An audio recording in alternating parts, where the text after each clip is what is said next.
My name is Natalie. I'm 27 years old, living in Atlanta, and I work as a legal assistant at a downtown civil rights firm. People call me the quiet one, the observer, the one who never causes waves. And maybe they're right. I've always been the one to let things slide. The missed birthdays, the borrowed money that never came back, the accidental oversights that somehow always benefited someone else in the family. Specifically, Aunt Mason. My late grandmother, Ruth Elaine Whitmore, was the only one who ever really saw me. I was her shadow growing up, baking cornbread in the kitchen, labelling boxes for charity drives, reading beside her while the rest of the family only showed up for barbecues and money talks.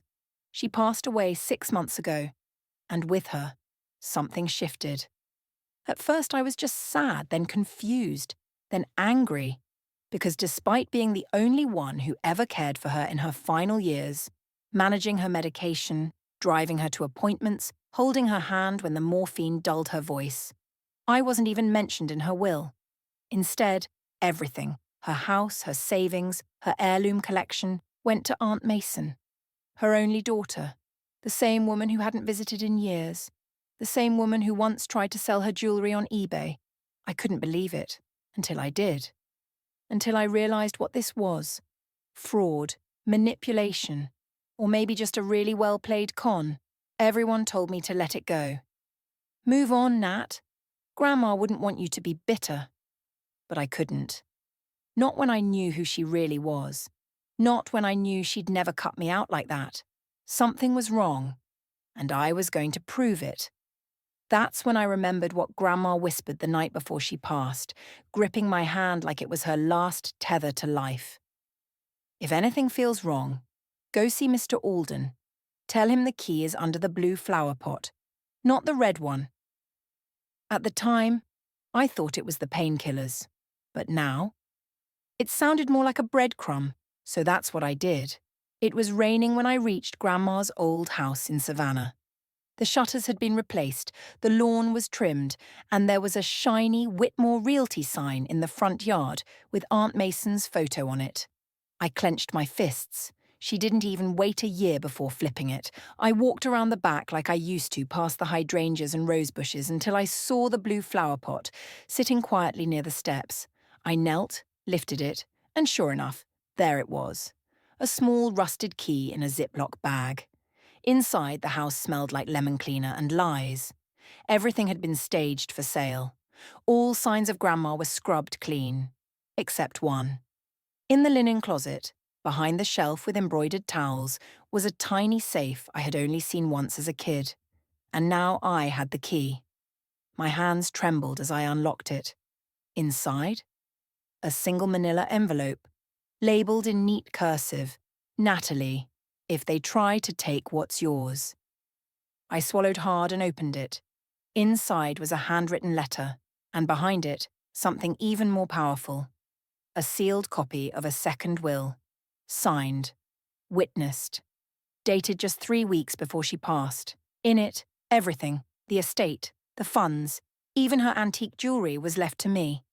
Every word contradicted the will Aunt Mason had presented in court. My heart pounded. I read it again. And again. Then I picked up my phone and called the number I knew by heart.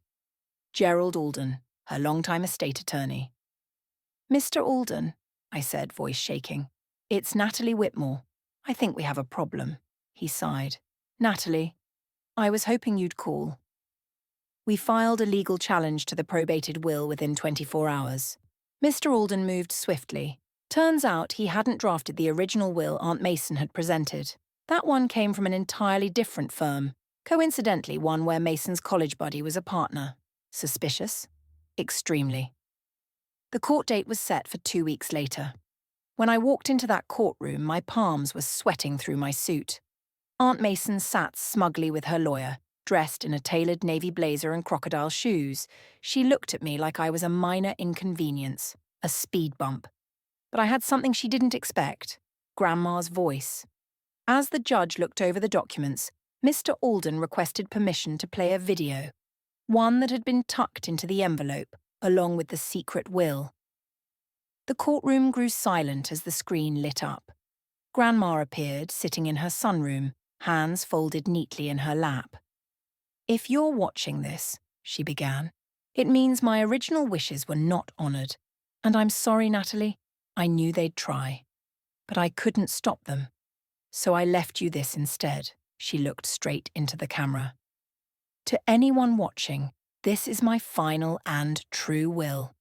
Mason, if you forged anything after I passed, you'll answer for it here. Natalie, I trust you to carry on my legacy, not because you're perfect, but because you showed up. Every time. I love you, my girl.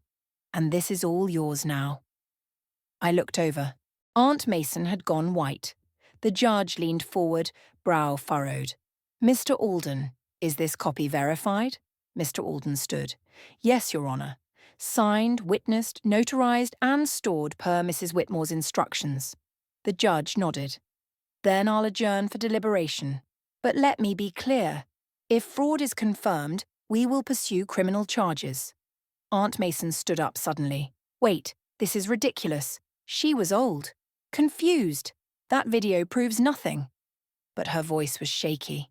And in that moment, I saw her for what she really was, a woman who had counted on my silence, not my strength. I didn't say a word. I didn't need to. 3 days passed like molasses. I couldn't sleep. I couldn't eat.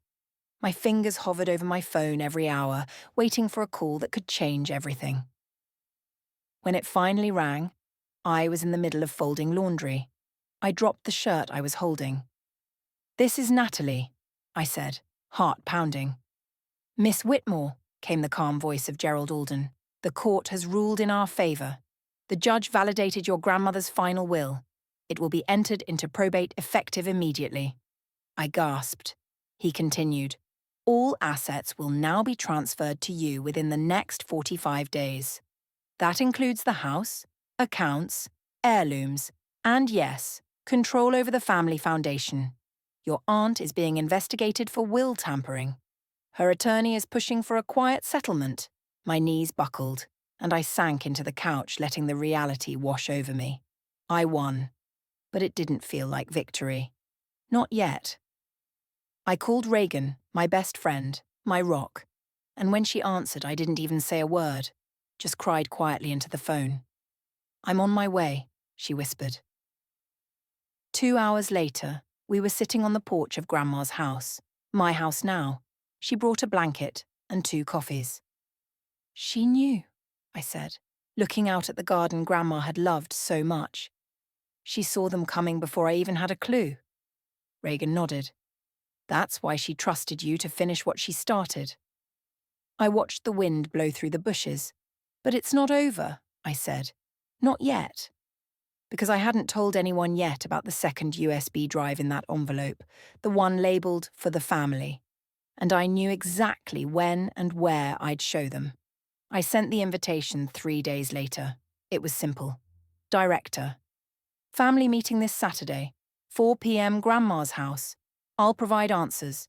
And proof." No one replied. But I knew they'd come. Curiosity was the one thing that united them all.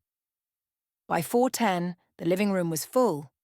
Aunt Mason stood near the fireplace, arms crossed, glaring at me like I was trespassing in my own home.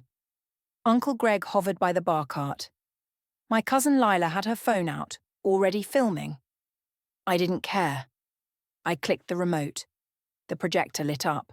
Grandma appeared on the screen again, but this time, her expression wasn't soft. It was stern. "To my family, if you're watching this, I'm gone. And what's done can't be undone. But what can be made right, must be." She looked directly into the lens. "You all know who Natalie is. And you all know how you've treated her. The loans, the guilt trips, the constant expectation that she should give while you take. I watched it all." My aunt's face tightened. Lila lowered her phone. "If any of you had come to me with love instead of greed, this might have ended differently. But Natalie is my heir, not just to my wealth, but to my trust. And if any of you try to manipulate her again, you'll answer not to me, but to the consequences I've legally outlined." I paused the video. I've activated the asset protection clause, I said, holding up a notarized document. If anyone tries to sue, forge, or tamper with my rights again, 50% of the estate gets donated to financial abuse charities. My aunt's face went red. This is outrageous. You haven't seen outrageous yet, I said coolly. There's a second clause. I handed copies to each of them. In the event of continued harassment, I have the legal authority to request full audits of every past financial interaction involving Grandma's estate, including the ones that happened before her death. You know what that means? My cousin whispered. IRS. Exactly. I stood, calm, firm. This is your final warning, not from Grandma, from me. And then I did what none of them expected. I walked out. That night, I stood on Grandma's back porch as the stars slowly emerged above the garden she once tended. Reagan joined me, sipping wine from a paper cup. You sure you're okay? She asked. I nodded. I don't feel angry anymore. What do you feel? Free. For the first time, I was living in a space I hadn't had to fight for. I didn't owe anyone rent. I didn't owe anyone excuses. I didn't have to answer phone calls from people who only remembered me when they were broke. I had peace and purpose, because beyond keeping the house and savings, I had also gained control of the Whitmore Family Foundation, something Grandma once built to help women start small businesses. But under Aunt Mason, it had become a shell, a tax write-off. I was going to change that. By Monday morning, I had filed new papers, registered a name change, and rewritten the bylaws. It was now called the Ruth Elaine Fund. Its new mission? To help victims of financial abuse rebuild their lives. Victims like me. I made Reagan the official outreach coordinator. I rehired the old housekeeper Aunt Mason had fired. And I opened Grandma's front porch to a group of local women looking for their second chance.